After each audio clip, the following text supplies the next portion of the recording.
Kapan kiamat itu akan datang? Ini rahasia Allah. Jangankan kita yang orang awam, baginda Nabi sendiri tidak diberitahu oleh Allah kapan kiamat itu akan terjadi. Tetapi sungguh pun demikian, banyak hadis-hadis yang menjelaskan ciri atau tanda-tanda datangnya kiamat. Nah, kalau sudah bicara soal tanda kiamat itu ada dua. Pertama yang disebut alamatus sughra, tanda-tanda kecil. Ini waktunya masih ada tenggang. Ada yang dinamakan alamatul kubra, tanda-tanda besar. Artinya kiamat sudah diambang pintu. Apa tanda-tanda kecil dari datangnya hari kiamat itu? Misalnya kata Nabi, apabila ilmu sudah diangkat oleh Allah. Artinya apabila ulama sudah banyak wafat, minat orang belajar agama berkurang, lalu kebodohan nampak merajalela di mana-mana, zina dikerjakan secara terbuka, minuman-minuman keras jadi kebanggaan, itu termasuk di antara tanda-tanda kecil terjadinya hari kiamat. Apalagi misalnya iza waladatil ammatu rabbataha, apabila budak sudah melahirkan tuan. Apa maksudnya? Ada yang mentafsirkan apabila anak sudah bisa membudaki orang tuanya. Orang tua yang melahirkan dia, yang membesarkan dia, demi setelah si anak besar jadi orang berpangkat, bertitel, berharta, berkedudukan, jadilah orang tua itu budaknya. Sehingga sering dibilang kalau orang tua kaya, anak jadi raja. Tapi kalau anak yang kaya, orang tua sering jadi budak. Apalagi munculnya fitnah yang bergelombang, timbul perang antara dua bangsa yang besar, waktu berjalan terasa sangat pendek sekali. Itu merupakan tanda di antara tanda-tanda kiamat. Termasuk di dalamnya sulit membedakan mana laki, mana perempuan. Kan kalau tanda-tanda kayak begini sekarang sudah banyak kita lihat kan. Ulama banyak wafat, penggantinya sulit. Zina dikerjakan berterang-terangan, minuman keras jadi kebanggaan, banyak anak membudaki orang tuanya, sulit membedakan mana laki mana perempuan. Kadang-kadang dari belakang kita lihat perempuan bener, begitu kita colek nengok jenggotan.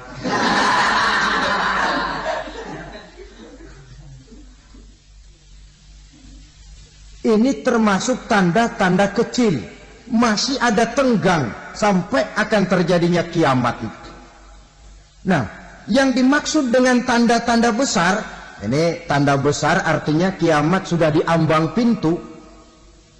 Pertama, matahari terbit dari sebelah barat. Apabila matahari sudah terbit dari arah sebelah barat, tertutuplah sudah pintu taubat. Bersabda Nabi kita, la taqumus sa'atu hatta tatlu'a syamsu min maghribiha. Tidak akan datang hari kiamat sampai matahari terbit dari arah sebelah barat.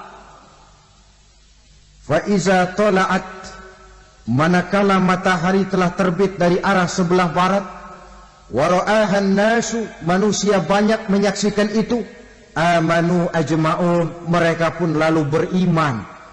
Yang tadinya kafir, yang tadinya ingkar, yang tadinya membangkang, setelah melihat matahari terbit dari sebelah barat, buru-buru beriman, berlomba-lomba mengucap dua kalimat syahadat. Tapi apa yang terjadi? Kata Nabi, wadzalika hina la yanfa'u nafsan imanuha lam takun amanat min qabl. Hari itu adalah hari yang iman sudah tidak berguna lagi bagi seseorang apabila sebelumnya memang dia tidak pernah beriman. Au kasabat fi imaniha khaira, atau beriman tetapi tidak pernah melakukan kebajikan di dalam keimanannya itu. hari yang sudah kasib, hari yang sudah terlambat, beriman tidak akan ada gunanya lagi.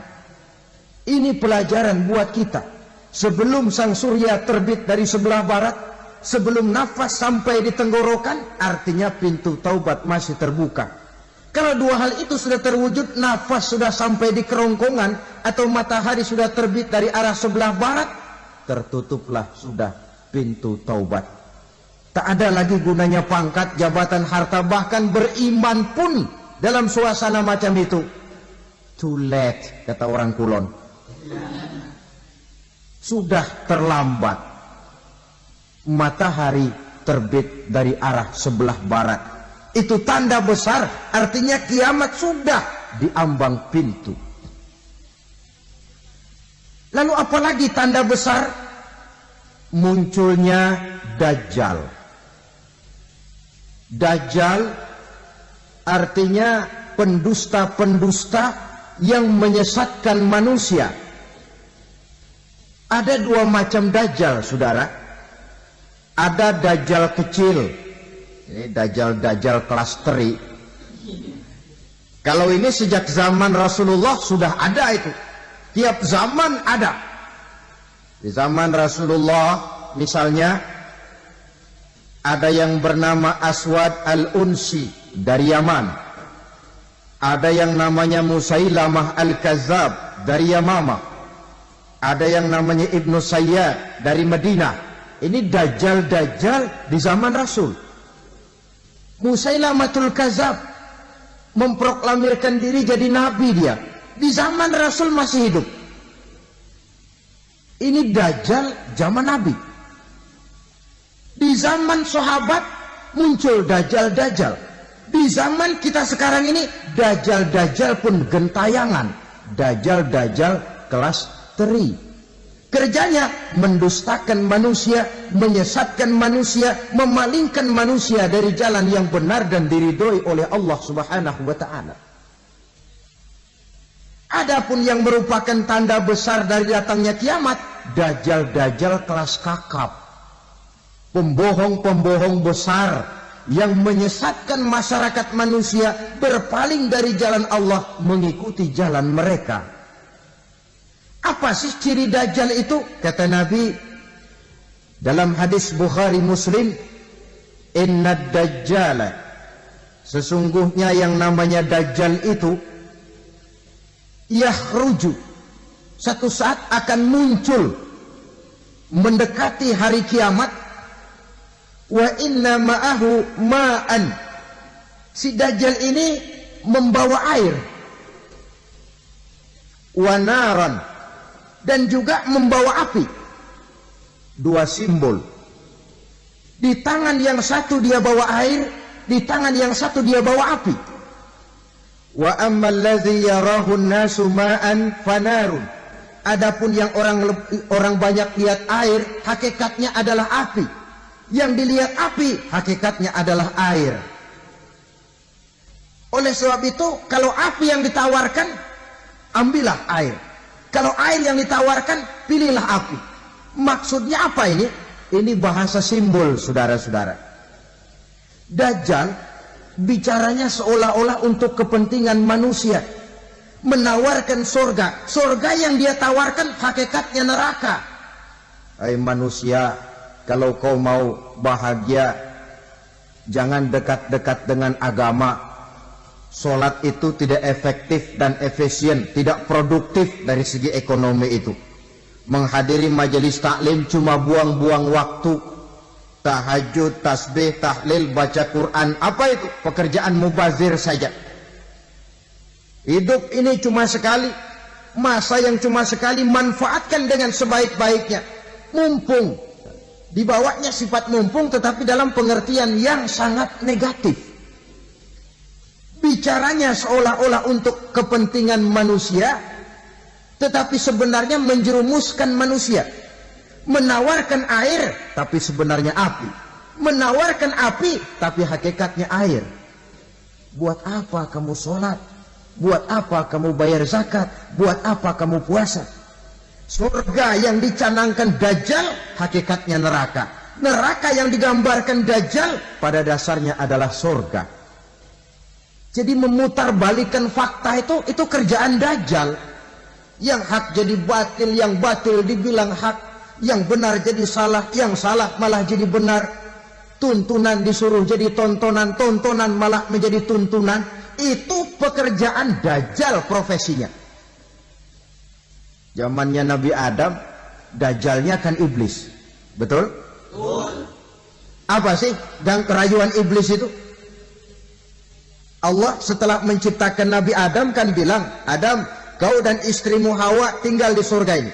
Seluruh fasilitas yang ada di surga persilahkan kau nikmati. Satu yang tidak boleh, jangan coba-coba dekati pohon khuldi. Dekat saja jangan, apalagi sampai memetiknya. Datang Dajjal yang namanya iblis ini. Adam, kamu tahu nggak kenapa tidak boleh makan buah khuldi? Ya nggak tahu, pokoknya saya dilarang. Bodoh kamu, Dam. Khuldun artinya kekal. Kalau kamu makan itu buah, kau akan kekal di surga buat selamanya. Allah tidak kepengen, maka dilarang kamu makan buah khuldi. Kalau kau ingin kekal di surga, Adam, makan saja. Saya bicara begini ini untuk kepentingan kamu, Adam. Ini kan ciri-ciri Dajjal. Bicaranya sih seolah-olah untuk kepentingan Nabi Adam. Hakikat sebenarnya menjerumuskan Nabi Adam supaya ingkar dan melanggar larangan dari Allah Subhanahu wa ta'ala. Jadi setelah muncul Dajjal, timbul kekacauan-kekacauan di masyarakat. Banyak yang terpengaruh, terpedaya dan terpesona. Termasuk mereka yang memproklamirkan diri jadi nabi. Mereka yang memproklamirkan diri jadi rasul di zaman sesudah Rasulullah wafat. Itu adalah Dajjal-Dajjal. Maka saya ingatkan, kalau di zaman kita sekarang ini ada orang ngaku jadi nabi, ada orang ngaku jadi rasul, biar bahasa Arabnya kental, Quran hafal, hadis ribuan hadis hafal, biar pakai serban sampai menyengser ke tanah, bahasa Arabnya fasih, tapi dia mengaku jadi nabi, jadi rasul, kita umat Islam wajib tidak percaya. Wajib untuk tidak percaya. Itulah Dajjal-Dajjal zaman kita sekarang ini. Tidak mustahil mereka datang mempengaruhi orang-orang awam supaya berpaling dari Rasulullah, mengikuti mereka. Nah, di akhir zaman nanti, mendekati hari kiamat, Dajjal ini muncul, Dajjal kelas kakap, menyesatkan masyarakat manusia untuk berpaling dari Islam, mengikuti seruan mereka. Apalagi di antara datangnya kiamat itu, tanda yang besar itu, turunnya Nabiullah Isa Al-Masih, putra Maryam. Menurut berbagai hadis yang sahih, Nabi Isa Al-Masih nanti akan turun lagi. Tidak membawa risalah yang baru, tapi meluruskan risalah Islam ini yang telah banyak ditinggalkan oleh masyarakat. Bahkan ada hadis menjelaskan beliau akan membunuh Nabi, mematahkan kayu-kayu salib, lalu melaksanakan haji dan umrah mengikuti syariat Nabi Muhammad, bukan membawa agama baru. Menjadi semacam mujaddid, reformer, menyelamatkan manusia dari bisikan Dajjal. Bahkan ada riwayat yang menjelaskan bahwa Nabi Isa berhasil mengalahkan Dajjal, mengembalikan masyarakat manusia kembali kepada ajaran Islam yang datang dari Allah, dibawa oleh Rasulullah Sallallahu Alaihi Wasallam. Dengan kata lain, turunnya Nabi Isa bukan sebagai Nabi dan Rasul baru, tetapi mengikuti syariat Nabi kita Muhammad Sallallahu Alaihi Wasallam. Saudara hadirin, ibu-ibu hadirat yang saya hormati, kemudian apalagi di antara tanda-tanda besar akan datangnya kiamat itu? Keluarnya asap atau awan. Kata Nabi, inna min asrati sa'ah dukhanan yamla'u ma bainal masyriqi wal maghrib. Di antara tanda-tanda kiamat, munculnya awan atau asap yang memenuhi antara langit dan bumi. Ini pun diperkuat dalam surah Ad-Dukhan ayat 10. Fartaqib yauma ta'tis sama' bidukhanin mubin fayughshan nas hadza azabun alim. Bagi orang-orang yang beriman, mereka biasa-biasa saja. Tapi bagi orang kufur, datangnya asap dan awan ini merupakan azab yang kelewat pedih. Barangkali sedikit mendekati gambaran tentang azab yang pedih ini, saya ingatkan alam pikiran kita kepada peristiwa yang belum lama terjadi. Pernah dengar berita bocornya reaktor nuklir di Chernobyl, Uni Soviet? Pernah dengar? Bocornya reaktor nuklir di Chernobyl yang mengakibatkan ratusan bahkan sangat mungkin ribuan nyawa. Cuma satu reaktor. Bagaimana kalau seluruh cadangan nuklir yang dimiliki oleh para negara adik kuasa ini diledakkan?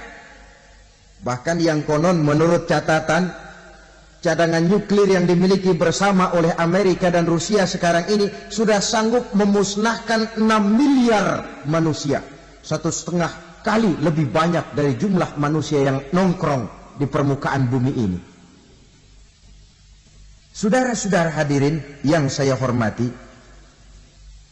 lalu saat mendekati hari kiamat, apalagi tandanya? Setelah Nabi Isa wafat, pada saat turunnya yang kedua kali, lalu Allah meniupkan angin sejuk. Semua orang-orang beriman, orang-orang baik wafat, sehingga penghuni bumi ini cuma tinggal lagi terdiri dari orang-orang kafir. Tidak ada lagi di bumi ini yang bisa mengucapkan Allah. Sehingga dalam hadis qudsi itu ada keterangan, Innallaha azza wa jalla yaqulu li Israfil. Allah pernah pesan kepada malaikat Israfil. Kata Allah, Israfil, Iza sami'ta qailan yaqul Allah, Allah, fa akhirin nafah 40 sanatan ikraman liqailiha. Hai Israfil, apabila kau dengar di permukaan bumi masih banyak orang yang mengucapkan Allah, Allah, maka tunda sangkakala kiamat itu 40 tahun. Untuk apa? Ikraman liqailiha, menghormati orang yang mengucapkan Allah, Allah itu. Wah, jadi karena sekarang masih banyak yang mengucapkan Allah, besar hatilah kita, masih jauh kiamat itu. Tapi jangan lupa, kiamat pribadi, kiamat kecil, itu yang gak kita sangka-sangka. Ajal datang mencabut nyawa, itu kiamat pribadi. Dan itu yang pasti kita hadapi. Dan itu yang membuat kita tidak boleh bersikap main-main di dalam kehidupan sekarang ini. Saudara hadirin yang saya hormati, tidak ada lagi orang-orang muslim. Seluruh penduduk dunia ini kafir. Lalu terciptalah struktur sosial yang berlandaskan prinsip hidup semau gue. Bakal terjadilah prinsip di mana yang kaya menyantap yang miskin, yang kuat menindas yang lemah. Hidup sudah bagaikan di rimba belantara. Berlaku hukum rimba, siapa yang kuat dia yang menang, siapa yang lemah menjadi mangsa. Timbul kekacauan, maksiat merajalela, munkarat menjadi-jadi, sehingga isi bumi ini penuh dengan segala macam perbuatan dosa. Tidak ada perlunya lagi alam diperpanjang temponya.